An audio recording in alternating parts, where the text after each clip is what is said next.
de Dieu. Nous sommes dans le mois de l'engagement et ce mois de novembre, ton engagement doit s'élever. Ton engagement doit s'élever. Je disais à un homme de Dieu, je crois que c'était hier, je lui disais, regarde, il faut que tu essaies, tu cherches à faire de belles choses pour le Seigneur. Amen. On n'a pas plus d'argent que toi. On a juste compris que pour Dieu, on doit donner le meilleur. Yes.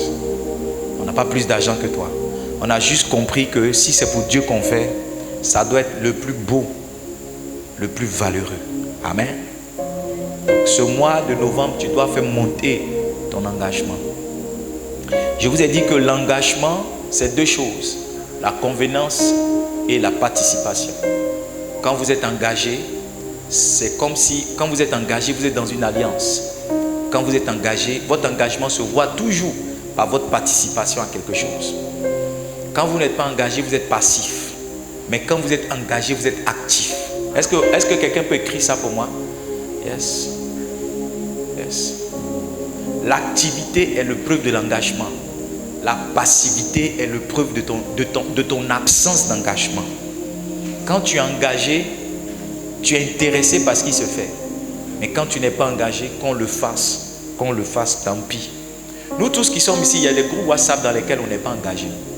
Peu importe ce qui s'y passe, on ne répond jamais. Je ne sais pas si tu as un groupe WhatsApp comme ça. Ton nom est là-bas, mais tu ne dis jamais bonjour, tu ne dis jamais bonsoir. Tout ce qu'ils ont fait, c'est souvent tu découvres dans ton téléphone qu'ils ont mis des vidéos là-bas et c'est rentré dans ton téléphone. Tu fais vite de supprimer. Ou bien, pendant que tu écoutes les vocaux, tu entends la voix de quelqu'un là-bas, tu supprimes rapidement. Tu n'as aucun engagement, ton nom est juste là. Voici l'image de certaines personnes à l'église. Elles ont leur nom à l'église. Tout ce qui s'y fait, on prie, on jeûne, on médite, on vient à l'église, rien. Tu dois relever ton niveau d'engagement. Et ce soir, je veux parler pour la troisième leçon, pour le troisième message. Je veux parler, j'espère que j'ai votre autorisation pour avancer ce soir. Je veux parler sur le thème que j'ai intitulé « Les engagements des membres ».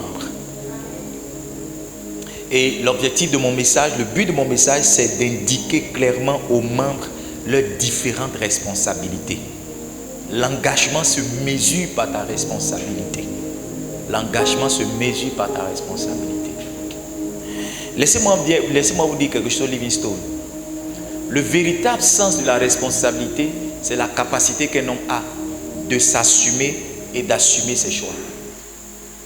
Le véritable sens de la responsabilité, c'est la capacité qu'un homme a de s'assumer et d'assumer ses choix. C'est la capacité qu'un homme a de s'assumer et d'assumer ses choix. Vous êtes responsable lorsque vous pouvez dire à tout le monde, voici ce que je suis, sans honte, sans faux fuyant. Vous êtes responsable lorsque quelque chose n'a pas marché, vous dites oui, ça n'a pas marché et je veux porter donc la charge de l'échec. Les irresponsables disparaissent lorsqu'il y a un échec et apparaissent lorsqu'il y a une victoire. Ils veulent s'attribuer la victoire collective, mais ils ne veulent pas porter la responsabilité de l'échec collectif.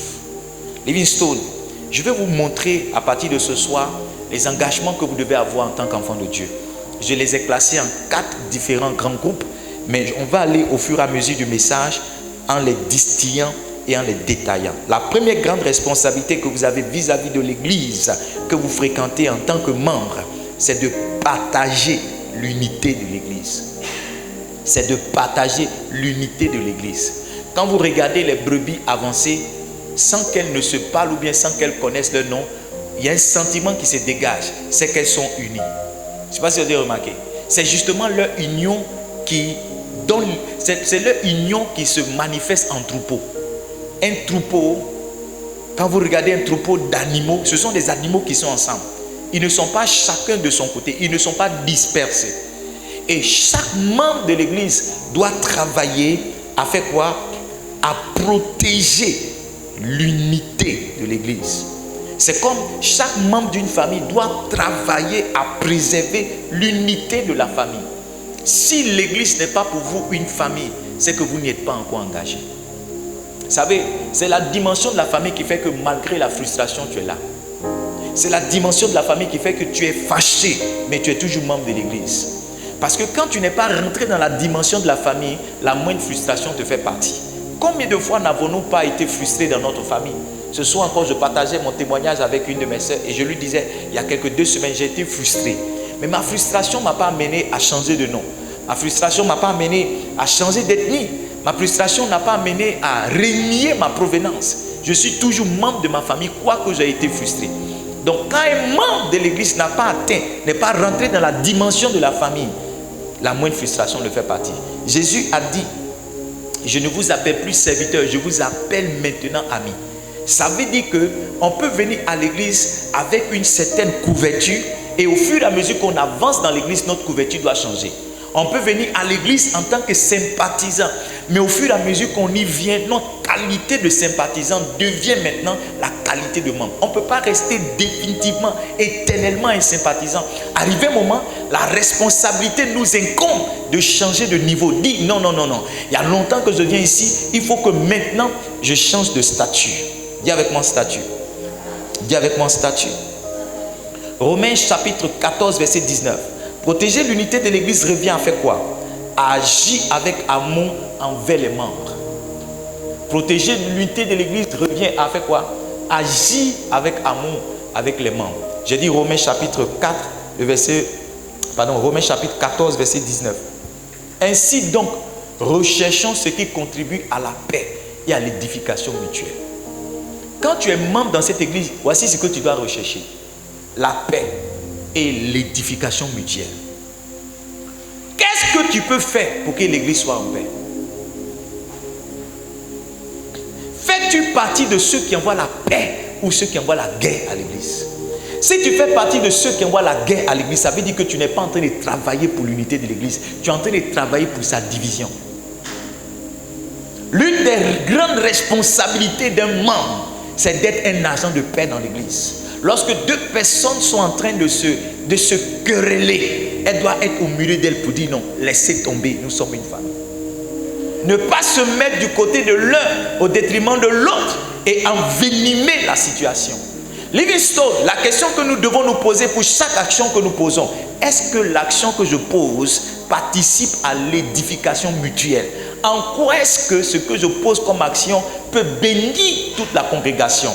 Quand vous êtes membre d'une famille, vous ne posez pas une action pour vous-même, vous posez une action pour l'intérêt de la famille. Yes. Yes. Réduis de volume. Quelqu'un m'a dit que mon son est un peu fort. Réduis. C'est bon? Ah.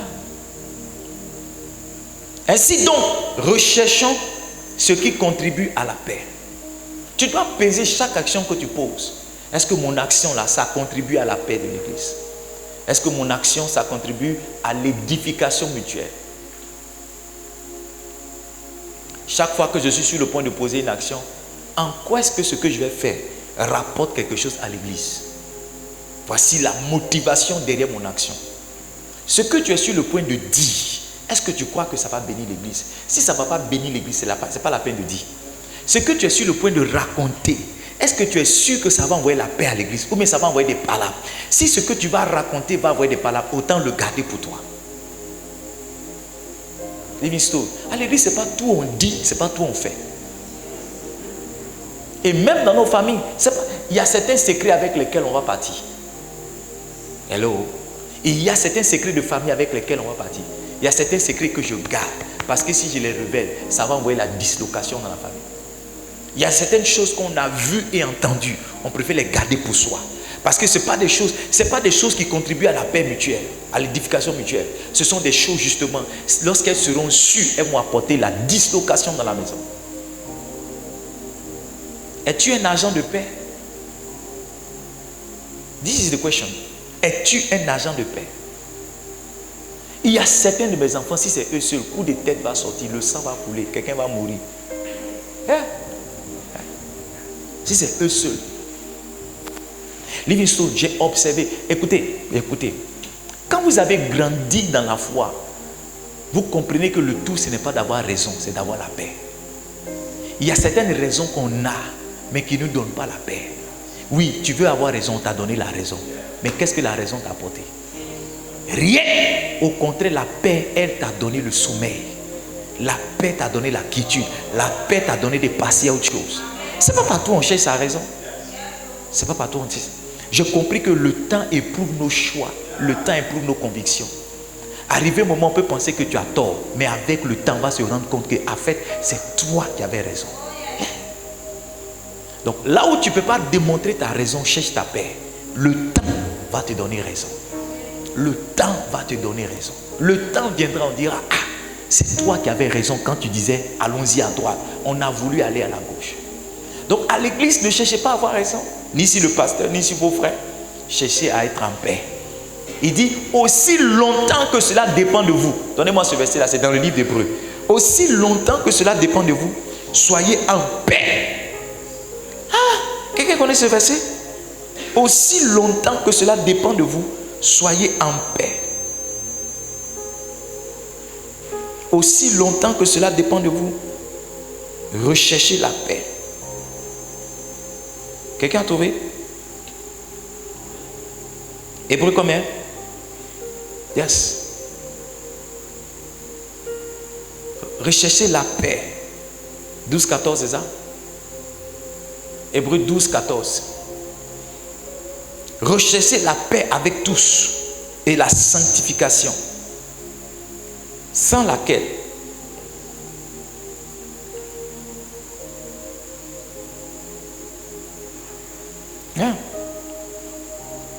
Romains 12-18. Romains 12-18. J'aime la version de Romains 12-18. Donne-moi Romains 12-18. Romains 12-18 dit quoi? S'il est possible, autant que cela dépend de vous, soyez en paix avec tous les hommes. S'il est possible, si c'est possible, sois en paix les gens. En paix les gens. Donc le premier engagement que tu dois avoir, c'est de préserver l'unité.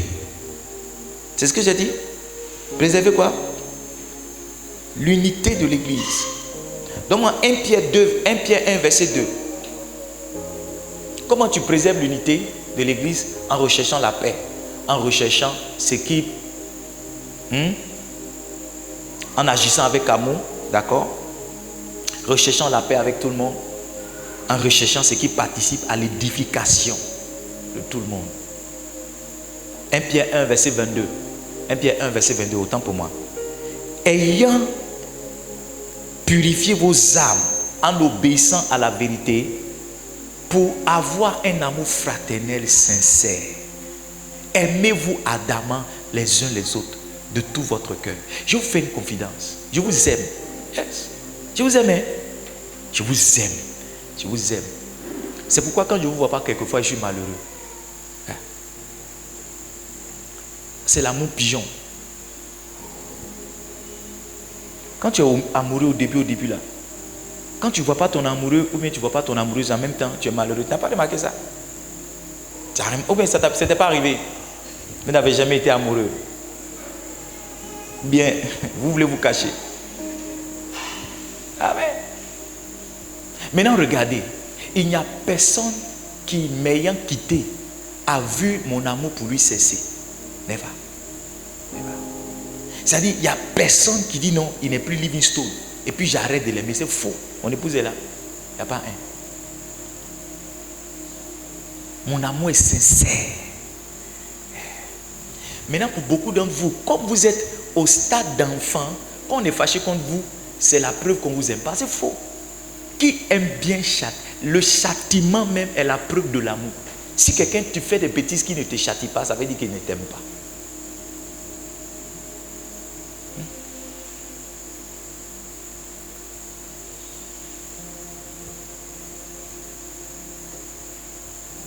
Nous devons nous aimer ardemment. Un de nos engagements qu'on doit avoir, c'est d'aimer les membres de l'église. Yes. D'aimer. C'est dommage. Mais quelquefois, on retrouve des gens avec des clans. Donc ceux-là s'aiment bien et ceux-là s'aiment moins. Ceux-là se préfèrent, ceux-là, et on forme des groupes dans l'église. C'est une erreur. On doit s'aimer ardemment. Ardemment. Ardemment, ça veut dire qu'on doit y mettre du sien. Ça ne doit pas être un amour superficiel. Ça doit être un amour profond. Ça doit être un amour qui dure dans le temps. Et il va plus loin. Il dit, aimez-vous de tout votre cœur. La bonne nouvelle est ceci, c'est que les frères que tu n'as pas eus là, c'est les frères là que Dieu t'a donné à l'église. Les sœurs que tu n'as pas eues, c'est les sœurs là. Donc pourquoi ne pas les considérer et mieux les traiter? Le père même que tu n'as pas eu. En exerçant le ministère, je me suis rendu compte que quand les gens m'appellent pasteur, c'est pas seulement, quand les gens m'appellent papa, c'est pas seulement pasteur. Hein, mais il y a des gens qui m'aiment profondément et qui me voient comme les géniteurs même. Je me suis rendu compte de ça. Et moi aussi, quand je dis ma fille, quand je dis mon fils, ce n'est pas une appellation de synonyme ou bien de surnom. Ça veut dire que je te considère comme tel. C'est pourquoi quand je ne suis pas trop sûr, je t'appelle par ton prénom. Oui.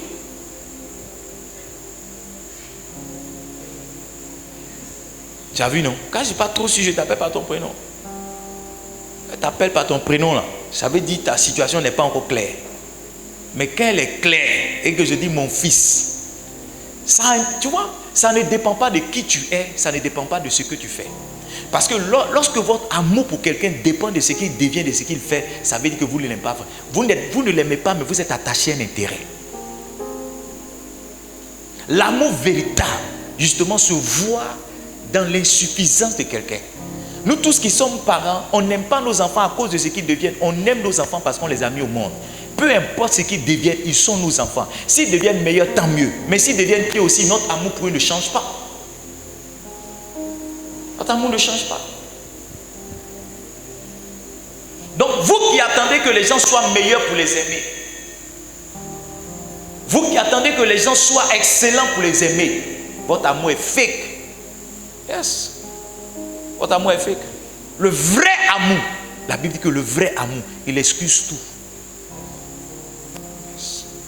Quand tu aimes vraiment quelqu'un, tu l'excuses. Tu trouves une excuse pour justifier sa faille et son problème. La Bible dit que le vrai amour est patient. Le vrai amour supporte. Il y a certains de mes enfants, c'était des crabes. Je me demande comment je les ai supportés jusqu'à maintenant. Il y en a, c'était des loups. Il y en a qui sont encore à ce niveau-là, des crabes et des loups. Et tu te poses la question, mais comment tu fais? Toi-même, tu te demandes comment tu fais. Il y a un cœur là, si Dieu ne vous a pas donné. C'est pour ce cœur-là. Mets la main sur le cœur, dis Seigneur, aide-moi à aimer ardemment et aide-moi à aimer de tout mon cœur. Charlie, don't sleep. Don't sleep. You are in the church. Dis Seigneur, aide-moi à aimer ardemment. Aide-moi à aimer de tout mon cœur. Yes. You are not praying. Tu n'es pas en train de prier. Dis Seigneur, aide-moi à aimer ardemment. Aide-moi à aimer de tout mon cœur. J'étais dans une communauté une fois et je me suis senti vraiment frustré. On était dans un moment de retraite et puis une soeur est venue. Bon, moi j'étais un peu dans mon coin, elle est venue. Elle a dit, ah, bonjour maman, voici mon frère. Elle a pris un frère, elle l'a embrassé. Elle a pris une autre, ah, voici ma soeur, elle l'a embrassé. Moi j'étais là. Elle ne sait pas comment elle va me présenter. Elle dit, bon, lui aussi c'est mon frère. Elle dit, lui aussi c'est mon frère. C'est comme ça, elle dit, lui aussi c'est mon frère. Donc, moi on m'a salué de loin. Amen. Amen. Est-ce que vous êtes là? Est-ce que vous êtes là? L'implication de l'amour c'est quoi? L'implication de l'amour c'est quoi? Vous permettez aux autres de se sentir acceptés et d'être en sécurité. Il n'y a personne qui se sent à l'aise là où l'amour que les gens doivent avoir pour lui est remis en cause. Il n'y a personne qui se sent à l'aise dans une communauté où il ne se sent pas aimé. Il n'y a personne qui se sent à l'aise dans une communauté où il sent que sa présence est de trop. Où il sent que les gens sont déjà au complet. Quand il vient, il ne sait pas dans quel groupe rentrer. Il va vers les gens de la com, ils se connaissent entre eux, ils sont épanouis. Il va vers les chantes, elles se connaissent entre elles, elles sont épanouies. Il va vers l'accueil, les gens, c'est comme si les compartiments sont déjà tracés. Et il a l'impression qu'il est un intrus dans un système dans lequel il ne se trouve pas. Livingstone, nous qui sommes les anciens, on doit faire la place aux nouvelles personnes qui viennent. On doit montrer de l'amour à ces nouvelles personnes. J'étais dans une église, je ne dirai pas le nom, on s'apprêtait à voyager. Et on a dit, les nouvelles personnes, levez-vous. Quand je me suis levé, tous ceux qui étaient autour de moi m'ont embrassé. J'étais choqué. J'étais choqué. Le pasteur Mohamed nous a raconté le témoignage que c'est l'amour du portier qu'il a gardé à l'église. Il dit la première fois il a mis les pieds dans une église, il partait parler dans les oreilles d'une femme, d'une fille. Il avait déjà commencé dehors et elle lui a dit je vais à l'église. Il dit ok alors, il n'a pas de problème avec ça. Comment il allait compléter, continuer ce qu'il lui disait. Mais il dit qu'elle est rentrée, le portier là, l'amour qu'il lui a montré, il lui a dit mais lui, qu'est-ce qu'il a de particulier pour que l'homme là lui montre autant d'amour? Voici comment il est resté à l'église. Ce n'est pas Jésus t'aime, ce n'est pas viens à l'église, tu vas aller au paradis. C'est juste l'amour que quelqu'un lui a montré. Juste l'amour. Juste l'amour. Nous on est à l'église, quelqu'un rentre même là. C'est-à-dire tu lui donnes l'impression qu'il est venu vous surcharger. Oui. Une jeune fille va rentrer. Oh, ça c'est les filles qui font tomber les pasteurs là. Hein? Un frère va rentrer, ouais, il veut montrer quoi? Il veut montrer quoi? Et vous commencez, vous qui êtes les anciens, vous commencez à faire de la concurrence aux gens qui viennent. Vous dites, on est bien, nous comme ça, notre papa il nous aime, on est 50, il nous connaît, il connaît chez nous. Il ne faut pas, on sera beaucoup, il sera un peu, il n'aura pas le temps pour nous. Ouais. Une femme a rendu son témoignage. Elle a été bénie, donc elle a donné son salaire au pasteur. Quand elle a donné son salaire au pasteur, une autre a dit, maintenant il a eu une nouvelle financière. Il ne vient plus chez moi. Ah, c'est chez toi, maintenant il va. Et elle fait remarquer à la soeur que quand tu n'étais pas là, c'est chez moi que le pasteur passait son temps. Maintenant que tu es là, c'est chez toi, il va. Tu vois, elle est en train de lui dire indirectement, tu es venu prendre ma place. Et elle m'a approché, voici le conseil qu'elle m'a demandé. Elle dit non, est-ce que tu ne trouves pas que je dois partir de là? Parce que j'ai l'impression que je suis en train de prendre la place de quelqu'un. J'ai dit non, on n'y va pas. C'est l'autre là qui n'est pas mature. L'impression aussi qu'elle lui a donnée, c'est que quand quelqu'un d'autre qui a plus d'argent va venir, il va te laisser. Beaucoup de personnes ne savent pas, mais par vos actions et par vos paroles, il y a des messages insidieux que vous laissez passer. Yes. Il y a des messages que vous donnez à de nouvelles personnes qui viennent. Notre engagement à tous, c'est d'aimer ces nouvelles personnes. C'est de nous aimer nous-mêmes. Je ne comprends pas comment vous pouvez être dans une église, dans une même tribu et ne pas vous parler. Hey! Comment pas ça? Comment vous pouvez être dans une même famille et ne pas vous parler? Comment vous pouvez être dans une même église? Vous dites que le pasteur, moi, c'est notre papa. Et vous ne vous parlez pas. Vous ne vous visitez pas. Vous ne vous fréquentez pas. Comment? Vous êtes mais des hypocrites et des Pinocchio. Des clowns. Yes. Vous êtes des hypocrites et des clowns. Dans une même église. Et vous ne vous parlez pas. Émotionnellement instable. La moindre parole, vous l'interprétez à autre chose. La moindre action, ça devient la guerre. Hey! Mais écoutez-moi bien, il y a des niveaux dans la vie, vous n'irez pas. Parce qu'il y a des saisons où les gens vous montrent véritablement, œil pour œil, dent pour dent, qu'ils en veulent à votre peau. Oui. Il y a des gens qui vous le montrent physiquement. Ils vous disent que vous n'êtes pas le bienvenu.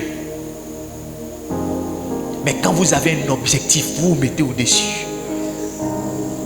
Écoutez-moi bien, si vous êtes au stade d'agir et de réagir par l'émotion, vous êtes encore un enfant.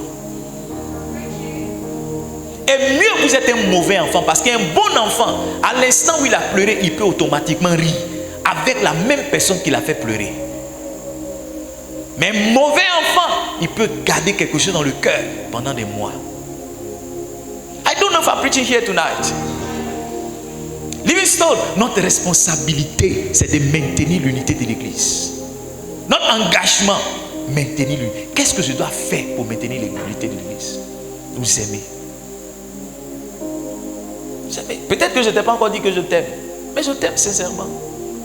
Je t'aime sincèrement. Peu importe ce que tu es, peu importe ce que tu as, je t'aime. Je ne sais pas si je dois avancer ou bien je ne sais pas si je vous ennuie avec mon message. Première chose, agir avec amour envers les membres. Deuxième chose, refuser les commérages. Les commérages sont à la base de division et de dislocation. Les bérets à l'église. Tu as appris que, tu as vu que, est-ce que tu as entendu que, est-ce que tu n'as pas remarqué que. Si votre mise en commun et votre rassemblement, ça ne vous édifie pas, sortez de ces rassemblements. Oui, j'étais avec des pasteurs une fois et j'ai remarqué que nos échanges et notre causerie semblaient tourner autour d'un jugement contre des hommes de Dieu. Et je leur ai dit, mais nous sommes des pasteurs, pourquoi ne pas partager nos expériences pour nous challenger, pour nous étirer? Je crois que c'est une perte de temps pour nous de nous asseoir et de critiquer des hommes de Dieu. Quand j'ai fini de dire ça, que je me suis levé, j'ai été l'objet de critiques là-bas. Et commérage. Ce qui est malveillant avec les commérages, c'est qu'ils finissent par donner un son qui à l'origine était bon. Tu as appris que, est-ce que tu as appris que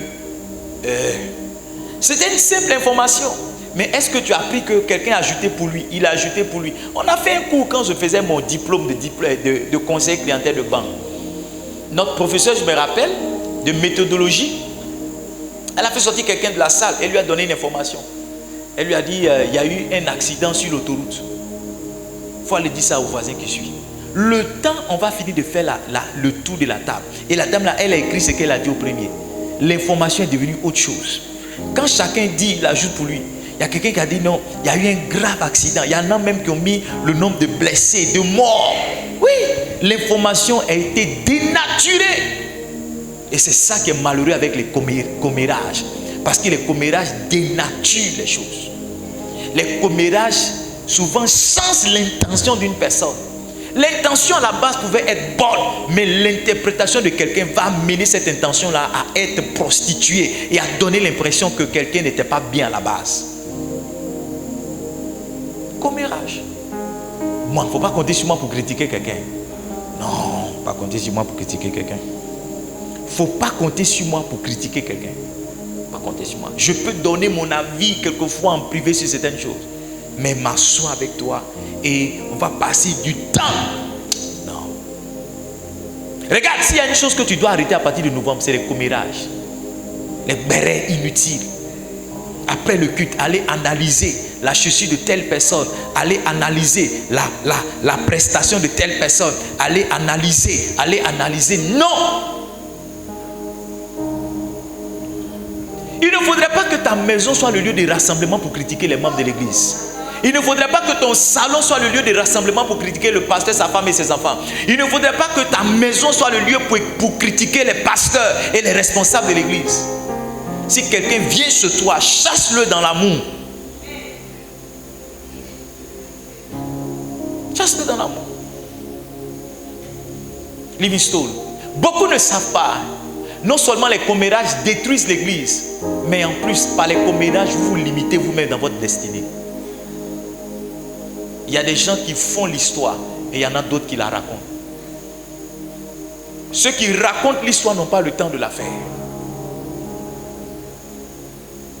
Ceux qui la font aussi n'ont pas le temps de la raconter. Moi, j'ai décidé de faire partie des gens qui font l'histoire. J'écoutais un homme de Dieu, je crois que c'était avec mon épouse. Il disait qu'il n'a jamais vu quelqu'un d'aussi focus, concentré sur ce qu'il a à faire que Bishop Dag. Les gens qui sont dans les commérages, ce sont des gens qui s'ennuient.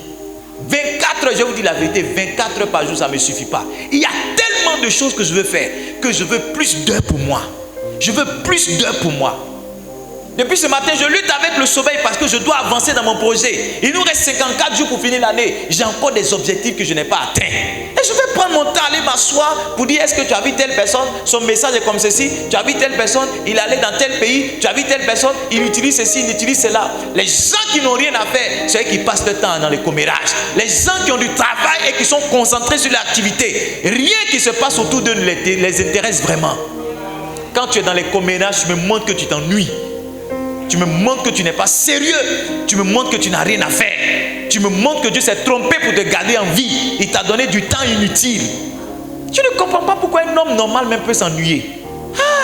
Avec tout ce que tu peux réaliser sur cette terre et atteindre comme objectif, tu vas dormir de 6 heures à 6 heures sans rien faire. Ce soir, quand tu vas rentrer, quel est l'objectif au moins que tu atteins? Quelle est la bonne action que tu peux dire, oh, aujourd'hui au moins Dieu m'a donné 24 heures, j'ai fait quelque chose de bien avec. Et dormir, rassuré. Commérage à l'église. C'est à l'église, mais il y a plus de commérage que dehors. Et quelquefois, vous prenez les commérages de l'église, allez vous asseoir avec des païens.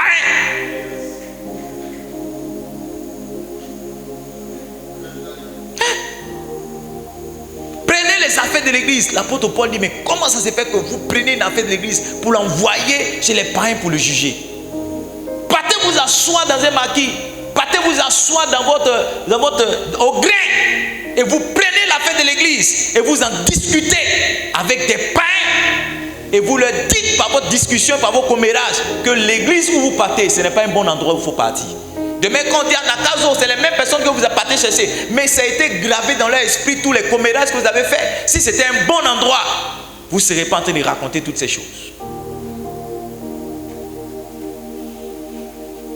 Il y a certaines familles qui ont la maturité de cacher leurs défauts. Quand elles sortent, vous avez l'impression qu'elles sont parfaites. Mais quand vous rentrez, vous découvrez que c'est la guerre. Yes, c'est la maturité. Quand elles paraissent devant les gens, vous dites, waouh, quelle famille. Ils sont soudés, mais c'est une bonne famille. Ils s'aiment. Oh, j'aimerais avoir une famille comme ça. Et lorsque vous passez une semaine, 2 jours avec eux, 2 semaines avec eux, vous comprenez que tout ce que vous voyez, c'est l'apparence. Parce qu'ils préfèrent se protéger. C'est chaud, mais dehors, on ne donne pas l'impression que c'est chaud. Tout ce qu'il y a de l'église, c'est ici qu'on le règle. Une fois qu'on est sorti, c'est fini. On murmure un peu, on se tait. Dit, c'est notre église. Il ne faudrait pas que le son. Je suis allé dans un concert avec un homme de Dieu. J'ai chanté pour lui dans le concert. J'ai fait ses chœurs. J'ai fait beaucoup de choses. Sauf qu'à la fin du concert, on ne lui a pas donné son cachet. Il nous a appelé. Il a dit que cette affaire-là ne sort jamais. Aujourd'hui, je suis en train de vous la révéler. Il dit, je ne veux pas entendre dans la ville que je suis venu chanter, on ne m'a pas donné mon argent. Il dit, ce n'est pas moi que vous allez promouvoir, c'est le nom de Christ que vous allez salir. Vous allez dire aux païens qu'il y a des pasteurs qui peuvent organiser des concerts sans donner des cachets aux artistes. Ouais. Il m'a dit, je m'en vais, je n'ai rien eu, mais ce n'est pas grave. Mais ne dites pas à quelqu'un. Je dis, ça c'est quel niveau de maturité ça? En temps normal, on doit véhiculer le son partout.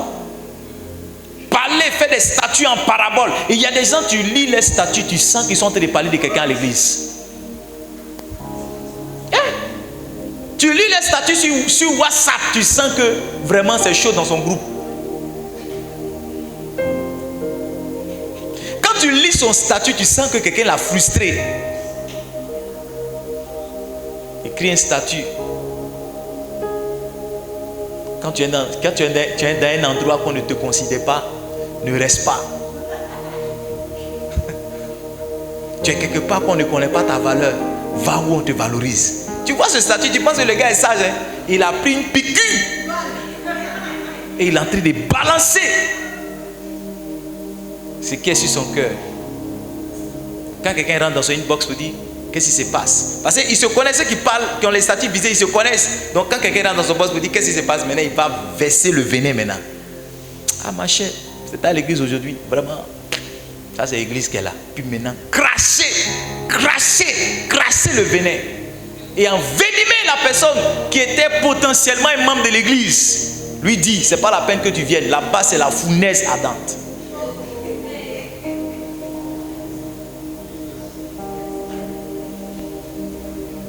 I don't know if I'm preaching, hein? Les gens prennent des balles ce soir. I don't know if I'm preaching. Yes. Moi, tu ne me verras jamais avec un statut visé. Si je fais un statut que tu sens que ça t'a visé, c'est que c'est le Saint-Esprit qui te parle. Quand je suis émotif et émotionnellement instable, je laisse mon téléphone. C'est pas tout, je fais publication sur Facebook, hein? Faut aller regarder. Quand je n'ai rien à faire, je mets un verset ou bien je mets une photo. Je ne suis pas obligé de parler. Parce que ce que je dois dire doit édifier. Quand j'écris sur Facebook, j'écris sur WhatsApp, c'est l'édification de tout le monde. Ce n'est pas des plateformes pour moi pour montrer ma colère et ma frustration. Quand tu écris, mais on sent que tu as un problème à l'église. Hein? Bon, si tu as un problème avec moi, appelle-moi. Hein. Dis, papa, je suis frustré. Je vais parler avec toi. Ne reste pas là à mettre des statuts. Parler en parabole, les fausses sagesses, les sagesses à 2 doigts, et tu veux enseigner déjà avec tes émotions. Et Dieu te fortifie. Maintenant, écoutez-moi bien. La frustration fait partie du processus d'éducation spirituelle. Ceux qui ne veulent pas être frustrés ne grandissent pas spirituellement. Parce qu'un homme de Dieu et un enfant de Dieu grandit dans son cœur. La réelle croissance est une croissance spirituelle. On l'appelle la croissance spirituelle. Et Dieu utilise les frustrations, les humiliations pour nous faire grandir. En ce sens que par l'humiliation, on est abaissé et par l'abaissement, Dieu nous élève.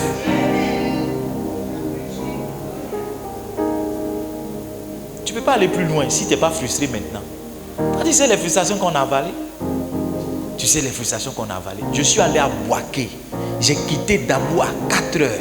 Quelqu'un m'a dit, viens chanter un concert en faveur des détenus. Je me suis sapé ce jour-là. J'ai fait une photo, j'ai mis sur Facebook. J'ai dit, mais chanter à Boaké. Je suis resté dans les loges jusqu'à ce que le concert finisse. Quand le concert est fini à 19h, 20h, ils m'ont fait dormir dans une chambre d'hôtel avec quelqu'un. Quand c'est fini le lendemain, même 5 francs pour mon transport, ils ne m'ont pas donné. Toi, tu sais ce qu'on appelle frustration? Je suis revenu de Boaké dans la joie. Parce que j'avais eu le privilège de voyager à côté d'un champ de la Côte d'Ivoire.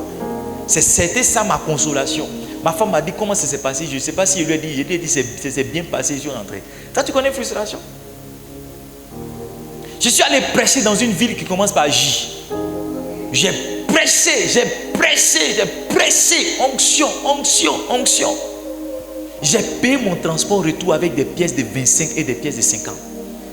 J'ai dit au monsieur du car, est-ce que tu me permets de m'arrêter dans le cas si mon transport n'est pas complet? Toi, tu as été frustré. Frustré?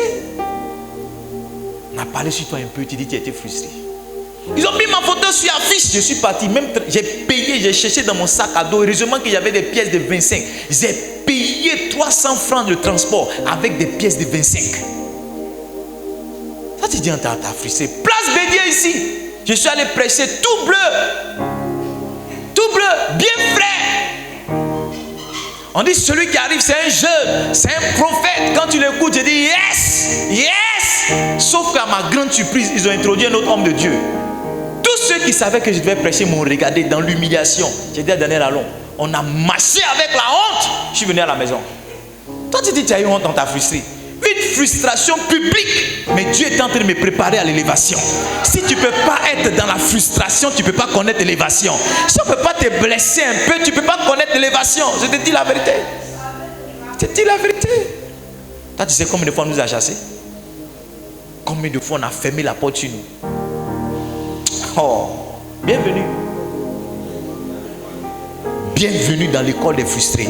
Moi-même, je suis le capitaine des frustrés.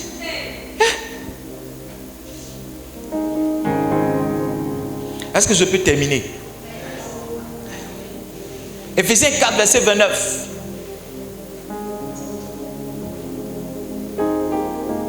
Ça, c'est le premier point seulement. On va durer sur cette partie. Les engagements. Parce que tu dois savoir qu'il ne sort de votre bouche aucune parole mauvaise. Mais s'il y a lieu, qu'elle serve. Quelques bonnes paroles, qui servent à l'édification et communiquent une grâce à ceux qui l'entendent. Quand tu dois parler, il faut que ce que tu vas dire là, ça communique une grâce aux gens qui vont l'entendre. Quand tu vas parler, il faut que tes paroles édifient les gens.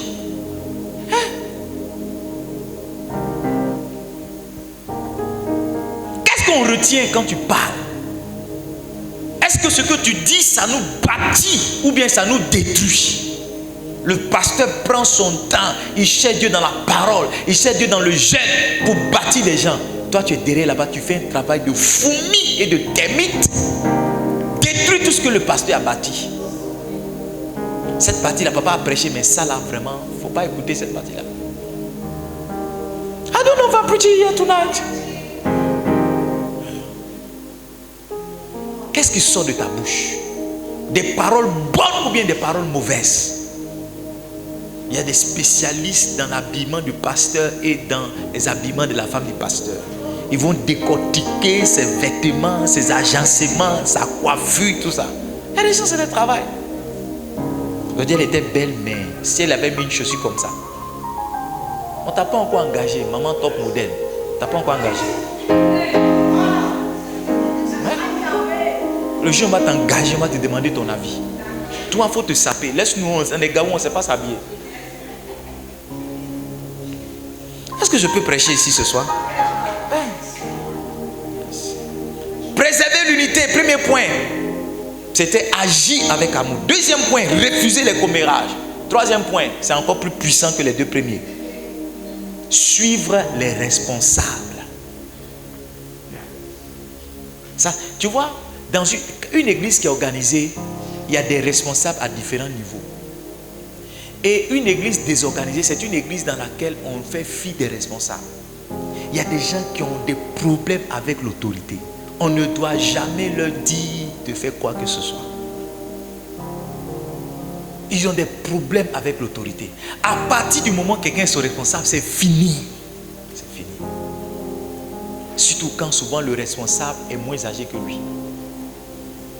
Ou bien pour certains hommes, quand le responsable c'est une femme, lui il est misogyne. Son papa battait les femmes. Donc quand une femme ne doit pas le commander, il est quelque part, c'est pas son ethnie là, c'est ce qu'on leur a expliqué. Donc quand il vient à l'église et puis voit, on dit AP Christelle ou bien AP Nadège, il tremble en même temps. Et non seulement il tremble, mais il amène d'autres personnes avec lui.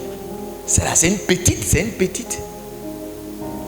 Il y a des gens qui ont des problèmes avec les responsables. La responsabilité, ils ont des problèmes avec l'autorité. Peut-être que vous n'avez pas travaillé. Sinon, quand tu travailles, il n'y a pas fait des âges. Quand tu travailles, il n'y a pas fait des âges. Je marchais avec mes amis. Ils ont fini l'IMPT. C'était des aspirants lieutenants. Aspirants comment? Aspirants comment? Oui. Quand on veut aller dans des coins où on ne va pas payer, on ne va pas faire rien, ils portent les tenues. Oui, ils portent les tenues. À l'époque, je me rappelle encore, on faisait descendre les gens à Toumoudi, on les faisait descendre à Nzianois, on les faisait descendre à Elibou. Je ne sais pas si tu te rappelles à cette période-là. 2002, 2003, quand tu voyais, on te fait descendre corridor. Descendez, tu es malade, tu descends. Tu vomis, tu descends. Et quand ils portent les tenues, on s'assoit au fond. Puis tu vois, et vu la Vienne, adjudant ou bien adjudant-chef, quand ils voient la tenue de mes gars là, ils n'ont même pas 20 ans.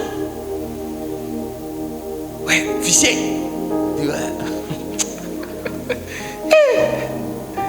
Quelqu'un qui peut être son enfant. Quelqu'un qui peut être son enfant. Peut-être son enfant. Mais à l'église, où on doit le plus respecter, le centenier a dit, regarde, j'ai des gens sous mes ordres. J'ai des gens à qui j'obéis. À l'église où on doit respecter ça, c'est à l'église que les gens veulent envoyer le cafouillage. Dans ton travail, les petites filles crient sur toi. Mais à l'église, tu ne veux pas qu'un pasteur, une femme crie sur toi. Oui. À l'église, des gens de 25 ans, ils sont sortis, ils sont ingénieurs, ils crient sur toi. Au travail, ils crient sur toi. Mais à l'église, tu dis non, tu n'acceptes pas ça. Je ne sais pas si on est sérieux. Il y a des gens, à partir du moment où c'est l'église, ça doit être un cafouillage. Au contraire, c'est à l'église même qu'il doit avoir plus de sérieux. C'est à l'église qu'il doit avoir plus de respect, surtout pour l'autorité. Dieu élève qui le veut, qui il veut. Aaron était le grand frère de Moïse, mais Dieu a élevé Moïse et Aaron.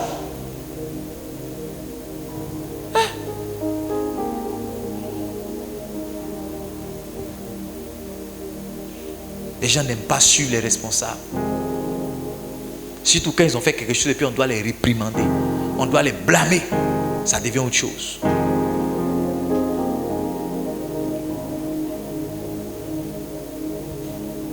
Je reviendrai sur la réprimande une autre fois.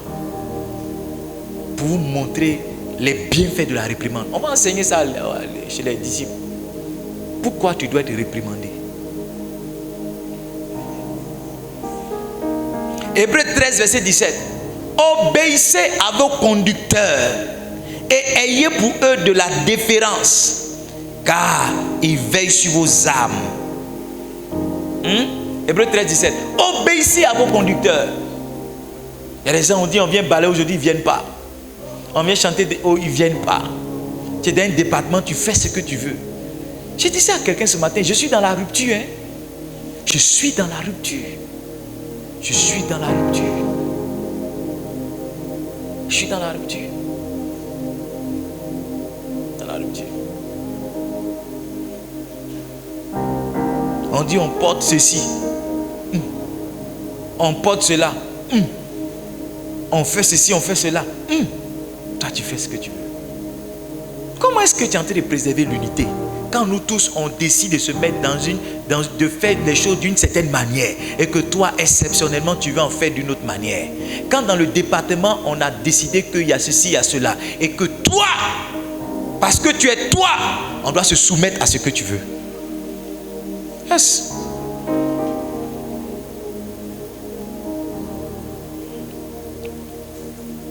I don't know if I'm preaching, I don't know if I'm preaching. Il dit car il veille sur vos âmes comme devant en rendre compte. Qu'il en soit ainsi, afin qu'il le fasse avec joie et non en gémissant. Parmi tous mes amis pasteurs que vous connaissez, je suis l'un des plus vieux. Oui. C'est passé sur beau que je suis comme ça. Oui. Ouais. Mon papa m'a dit la beauté te rend jeune, la laideur te fait vieillir. C'est ce que mon papa m'a dit. Mon papa m'a dit quand tu es vilain, tu vieillis vite. C'est ce que mon papa m'a dit. Je crois que c'est vrai. Oui, mon papa dit la laideur accélère la vieillesse, mais la beauté rajeunit. C'est pas si beau, hein? Sinon, tous mes amis, vous voyez, mes amis pasteurs, beaucoup d'entre eux sont plus vieux qu'eux. Oui, mais il y a beaucoup devant qui je me mets à genoux.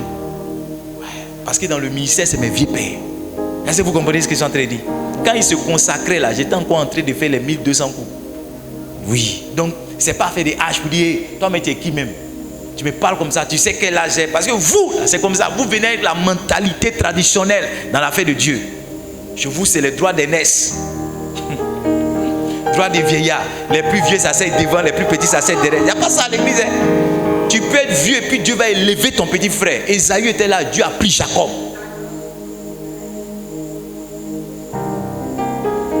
Il faut que la notion d'autorité soit respectée à l'église, sinon on ne s'en sort pas. Sinon on ne s'en sort pas. Je suis allé voir un de mes amis, parmi mes amis dont je parlais. Il y a un qui est à la primature, il est commandant. Je suis parti, il y avait quelques-uns ici. On est parti, on est descendu devant. Il a envoyé, c'est ça non? 4 des militaires là pour venir nous chercher.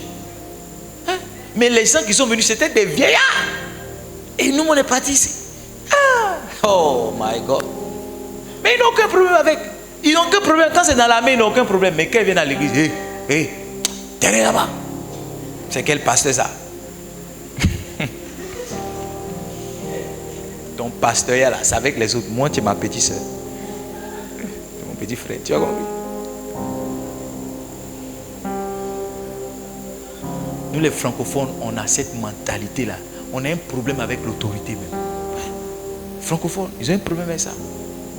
On est parti d'une conférence. Le pasteur n'a même pas encore fini de dire Amen final. Les gens commencent à sortir. Et quand tu regardes, ce sont les Ivoiriens. Le pasteur même dit, il dit, je mets une corde spirituelle. Celui qui traverse, il va. Et puis c'est pas le problème, ils sont bons. Ah! Il dit, you, where are you from? Vous êtes quitté où? Parce qu'un homme normal à l'église en plus ne réagit pas comme ça. Malédiction, ils s'en foutent. Menace, ils s'en foutent. Ils s'en foutent. Il dit, you, where are you from? Those guys, where are you from? Ces gars-là, ils sont quittés où? Du Côte d'Ivoire, Ivory Coast. Le désordre. Désordre. Il vous assure, hein, l'un des esprits qui nous empêche d'aller de l'avant, c'est l'esprit de désordre. L'esprit de désordre. L'esprit de désordre. On dit on se met à rang pour monter dans le car. J'ai suivi un pasteur là, j'ai arrêté de le suivre. On dit on se met à rang pour monter dans le car. Il est derrière comme ça, il est derrière. Arrivé un moment, quitte le rang. Pasteur! Oh. Pasteur, il quitte le rang. Il dit suis-moi. Je l'ai suivi 2 jours. Il dit non, toi ton esprit n'est pas bon. Non, je l'ai suivi 2 jours. Il quitte le rang, il monte. Les gars veulent le bloquer. Yo, non. Il dit hey! Il force. Il est comme. Et puis il regarde. Il dit ah, ça c'est quel pasteur ça? C'est quel pasteur? Je vous ai raconté l'histoire de mon ami. On était, l'évêque de dépôt devait venir à Winner-Chapelle, au siège, à Abidjan, à Kouido. Écoutez le début même de l'histoire. Matin, on est venu. Mon ami a une petite carte. On dit ça, c'est pour les fils du bishop. Il a eu ça. Et moi, j'étais là. On est parti voir le pasteur principal. Le pasteur dit ah, je ne suis pas vite venu. mais de rester dans les environs. Quand ça va venir, s'il a une opportunité, il va me donner.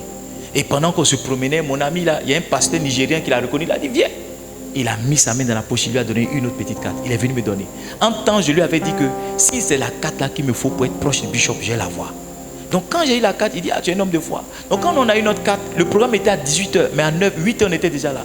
Donc je lui ai dit allons se promener un peu à la Palmeraie.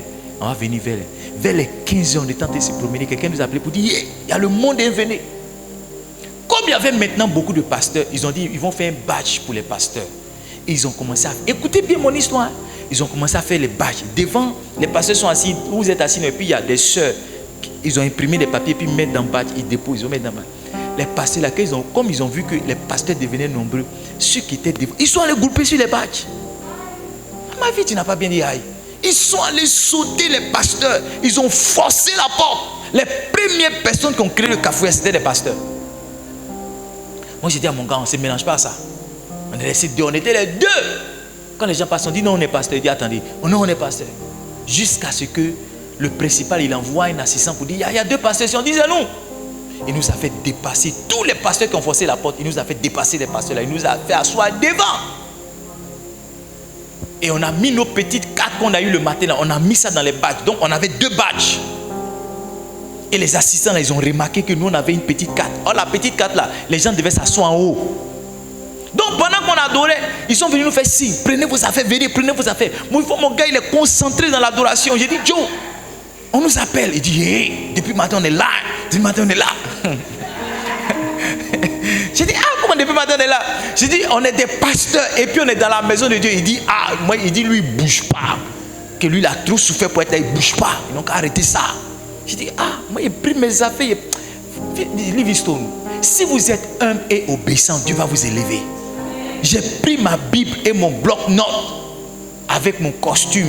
Il dit, attendez, quand je suis venu, j'ai dit oui. Il dit, attendez-moi à la porte. J'ai dit, ah, à la porte en plus. Je suis allé m'arrêter à la porte. J'étais là comme ça. Quand il passe devant moi, je fais comme ça. Je m'abaisse même pour faire pitié devant lui. Parce qu'elle est venue, j'ai dit, mais qu'est-ce que j'ai fait? Puis il me chasse. Il dit, non, je ne te chasse pas. J'ai dit, mais comment tu m'as dit à la porte? Il dit, non, la carte que tu as là, c'est pas là-bas, tu dois t'asseoir. Toi, tu t'assois en haut, où l'évêque va s'asseoir. J'ai dit, ah! Il dit, oui, c'est là-bas. Ah! J'ai pris mes affaires. Quand j'ai mis mon pied sur la moquette, frère, il y a moquette et puis à moquette. Il y a moquette et puis à moquette. Moquette rouge, quand j'ai mis mon pied dessus, j'ai failli enlever mes chaussures pour bien sentir ça avec mes pieds nus. Mais je me suis retenu parce qu'on était à l'église. Je me suis assis et mon adoration a changé. Pendant qu'on adorait, mon ami me cherchait. Où ils l'ont chassé, ils l'ont mis où? Ils l'ont chassé, ils l'ont mis où? Quand il s'est retourné, qu'il m'a vu en haut, j'ai juste fait comme ça. Ma vie a changé. Oui, j'ai fait comme ça. Et je t'assure que mon ami là et moi, ce jour-là, Dieu nous a séparés. C'est-à-dire, ce jour-là, Dieu nous a séparés. Depuis ce temps, notre amitié n'a plus été comme au départ.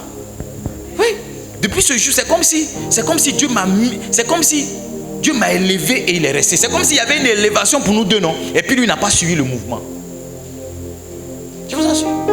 Une fois, il m'a écrit, dit, tu as Damé, moi, il dit, Damé, toi comment? Je suis là. Toi, mais tu viens dans la vie, tu ne me salues pas. J'ai vu que tu viens dans la vie, tu ne me passes à me voir. Soyez obéissants, soyez humbles. Acceptez. Tu vois, si j'avais fait comme lui pour dire, hey, je ne bouge pas aussi, on serait resté là. Parce que le gars n'avait pas le temps de dire non, ici c'est pas votre place. Il dit, quittez là seulement. J'ai eu la grâce d'être assis derrière l'évêque. Quand il venait, j'ai vu tout le monde s'est mis à genoux. Moi aussi, je me suis mis à genoux. Je voyais l'homme de Dieu. L'homme de Dieu, la grâce que j'avais.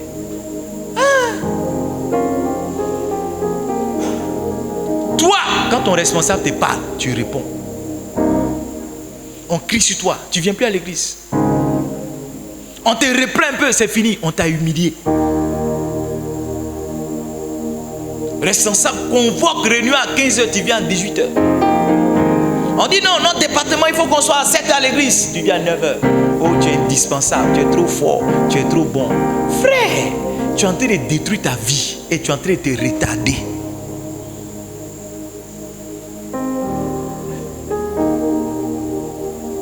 Il y a des programmes, moi je suis le pasteur, je suis un distributeur de badges. Il y a des programmes, je suis un placeur de chaises. y a des programmes où je suis un prieur. On me donne huile. Et puis on dit, pasteur, va prier là. On ne me dit même pas pasteur, on dit, ouais, allez prier là-bas. La personne qui me dit, allez prier là-bas, là, je peux être son pasteur. Mais à partir du moment où, quand on est sur ce champ-là, c'est lui qui est mon responsable, je m'en tiens à ce qu'il me dit. Où il me place là-bas, je me mets. Ce qu'il me dit, c'est ce que je fais. Si à l'église, on avait la notion de l'autorité, l'église aurait moins de problèmes.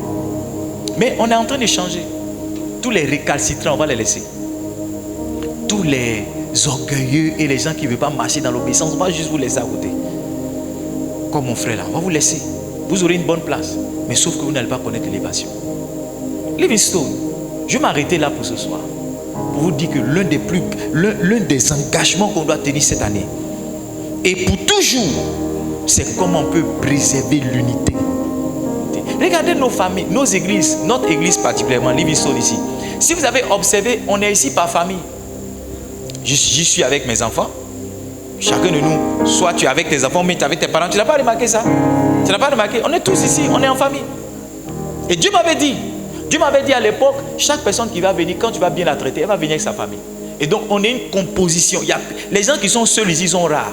Maintenant regardez le problème. Le problème c'est que quelquefois, et je vais en parler aux parents, c'est que quelquefois quand tu as un problème avec l'enfant de quelqu'un, son papa charge bien, sa maman charge.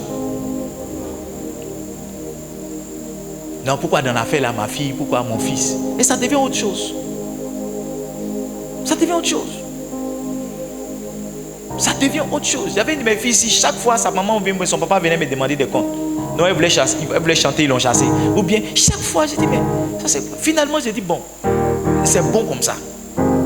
C'est bon comme ça. Ça devient une affaire. Ça devient une affaire. Et par certains comportements des parents, les parents même envoient les enfants à devenir rebelles. Quand on était petit, si tu as affaire à une personne âgée, que tu envoies ça à la maison, tu es mort. Ton papa va autoriser la personne âgée à te frapper d'abord. Et quand elle va partir, ton papa va te frapper pour mettre dessus, pour te dire, hey! Si quelqu'un est âgé, il ne faut pas avoir affaire à lui.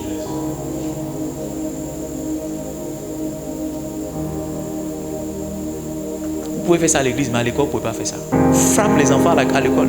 Personne ne va les défendre. Mais quand c'est à l'église, là, c'est à l'église.